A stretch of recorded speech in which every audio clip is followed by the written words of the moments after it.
All welcome back to our channel Guhapriya Kumar's podcast. இன்னையோட story பார்க்கலாமா? இன்னைக்கு நம்ம பார்க்க போகிற ஸ்டோரி ப்ரவுட் ரெட் ரோஸ். ஒரு காட்டில் ஒரு ரெட் ரோஸ் இருந்துச்சான். அந்த ரெட் ரோஸை சுற்றி பார்க்கும்போது அதுக்கு பக்கத்தில் ஒரு பைன் ட்ரீ இருந்துச்சான். அந்த பைன் ட்ரீ வந்துட்டு அந்த ரெட் ரோஸை பார்த்து, நீ எவ்வளோ அழகாக இருக்க, நானும் உன்னை மாதிரி இருந்திருக்கலாம் அப்படின்னு சொல்லிச்சான். பக்கத்தில் இருந்த இன்னொரு மரம் அந்த பைன் ட்ரீயை பார்த்து, சோகமாக இருக்காத, எல்லாமே எல்லாருக்கும் கிடைக்காதுன்னு சொல்லிச்சான். அப்புறம் அந்த ரெட் ரோஸ் சுற்றி முற்றி பார்த்துட்டு, இந்த காட்டிலேயே நாம தான் ரொம்ப அழகு அப்படின்னு சொல்லிச்சான். இதை கேட்ட சன்ஃப்ளவர் அதோட தலையை தூக்கி, நீ உன்னை மட்டும் அழகுன்னு நினைக்காத, உன்னை போல இந்த காட்டில் நிறைய அழகான பூக்கள் இருக்கு அப்படின்னு சொல்லிச்சான். ரெட் ரோஸ் சொல்லிச்சான், இந்த காட்டிலேயே நான் தான் அழகுன்னு எல்லாரும் சொல்கிறாங்க.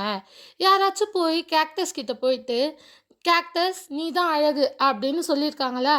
ஏன்னா அதுக்கிட்ட போனால் அதோட முள் குத்தும் அப்படின்னு சொல்லிச்சான்.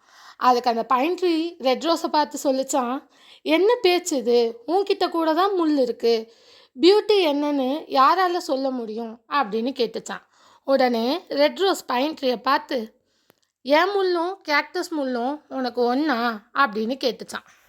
உனக்கு அழகுனா என்னென்னு தெரியும்னு நினச்சேன், ஆனால் உனக்கு அது கூட தெரியலன்னு சேர்த்து சொல்லிடுச்சான். காட்டில் இருந்த மரம்லாம் ரொம்ப தான் ப்ரவுட் இந்த ரெட் ரோஸ் அப்படின்னு சொல்லிச்சான். ரோஸ் தன்னோட ரூட்டை கேக்டஸ் கிட்ட இருந்து தள்ளி எடுத்துகிட்டு போக முயற்சி பண்ணிச்சான். ஆனால் அதால் முடியல. நாளாக நாளாக அந்த ரெட் ரோஸ் கேக்டஸை ரொம்ப திட்டுச்சான். இந்த பிளான்ட் ஒரு யூஸ்லெஸ், அப்புறம் என் தலை எழுத்து, இது கூடலாம் நான் நெய்பராக இருக்கணும்னு அப்படின்லாம் சொல்லிச்சான். கேக்டஸ் இதெல்லாம் கேட்டு ஃபீல் பண்ணலையாம். ரோஸ் கிட்ட அட்வைஸ் பண்ணணும்னு நினச்சிதான். கடவுள் எதையும் அர்த்தம் இல்லாமல் படைக்கல, எல்லாத்துக்கும் ஒரு பர்பஸ் இருக்குது அப்படின்னு சொல்லிச்சான். அப்படின்னு சொல்லணும்னு நினச்சதான். ஸ்ப்ரிங் சீசன் போய் வெதர் வார்ம் ஆச்சான். சம்மரும் வந்துருச்சு. காட்டில் தண்ணி இல்லை, மழை இல்லாததுனால ரொம்ப ஹாட்டாக இருந்துச்சான். போக போக ரெட் ரோஸ் உதிர ஆரம்பிச்சிருச்சான். ஒரு நாள் ரெட் ரோஸ் வந்துட்டு பார்த்துட்டு இருக்கும்போது ஒரு ஸ்பேரோ அந்த கேக்டஸை குத்தி ரெஃப்ரெஷ்ஷாக பறந்து போகிறத பார்த்துச்சான். ரோஸ்க்கு ரொம்ப கன்ஃபியூசிங்காக இருந்துச்சான். உடனே அந்த ரோஸ் பைன் ட்ரீயை பார்த்து, எதுக்கு அந்த பறவை கேக்டஸில் ஓட்ட போட்டுது அப்படின்னு கேட்டுச்சான். அதுக்கு அந்த பைன் ட்ரீ, கேக்டஸில் தண்ணி இருக்குது, அதை குடிக்கிறதுக்கு தான் அதில் ஓட்ட போடுது அப்படின்னு சொல்லிச்சான். ரோஸ் உடனே கொஞ்சம் கூட யோசிக்காமல் பைன் ட்ரீயை பார்த்து, கேக்டஸ்க்கு வலிக்காதா அப்படின்னு கேட்டுச்சான்.